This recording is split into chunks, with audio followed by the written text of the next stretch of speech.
It started with a sound that echoed down the hallway, a sharp rip of fabric and a gasp that froze time. The quiet girl, Ava, stood at her locker, clutching the torn pieces of her shirt, her back exposed to the world and her dignity shredded just like her clothes.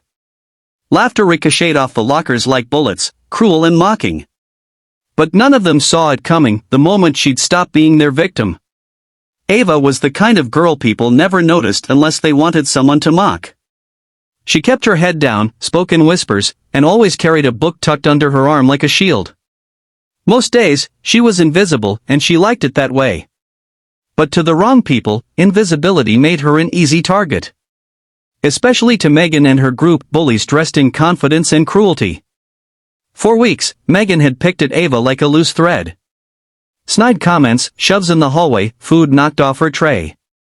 Ava endured it all in silence, never reporting it, never fighting back. She lived for the bell that would ring and let her go home to peace, home to her dad, a former judo instructor, who had raised her alone since her mom died when Ava was 9. He'd taught her discipline, respect, and strength. But above all, he taught her never to use her skills in anger. One day, as Ava was grabbing her books after gym class, Megan cornered her. Still wearing that ugly thrift store garbage, she sneered, yanking Ava's locker shut. When Ava didn't respond, Megan reached out and with one violent tug, tore Ava's shirt right down the back. The hallway erupted with laughter. Ava froze, not because she was afraid, but because something deep inside her had finally snapped. For the first time, she looked Megan in the eye. And for the first time, Megan felt fear. Ava calmly removed her backpack and stepped forward. "You shouldn't have done that," she said quietly.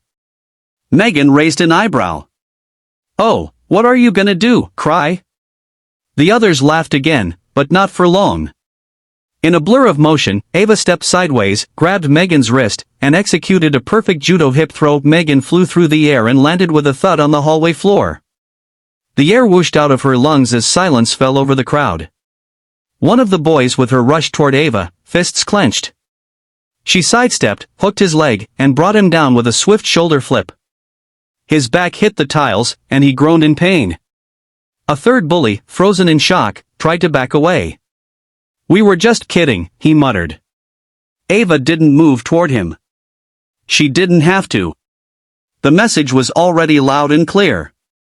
Within moments, teachers ran in after hearing the commotion.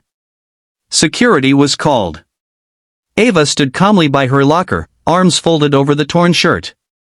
A female teacher rushed her to the nurse's office with a spare hoodie, while the others questioned the sobbing and bruised bullies who could barely explain what happened. For once, their usual lies didn't work, because the whole scene had been captured on phones. The video spread like wildfire. Not because of the violence, but because of what it stood for. A girl who had been broken down, humiliated, and silenced stood up. Not with rage. With control, skill, and undeniable strength. Ava was suspended for 3 days, school policy, but the principal made it clear in private that he understood. "You didn't start it, Ava.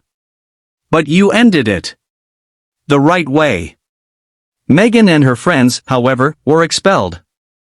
Not just for the incident, but for the months of harassment that students now came forward to testify about, inspired by Ava's courage. During her suspension, Ava's father sat beside her on the porch.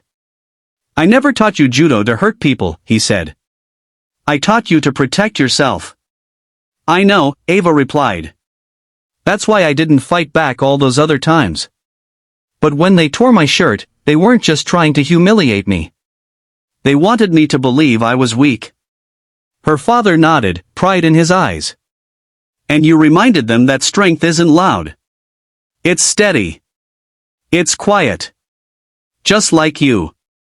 When Ava returned to school, everything was different.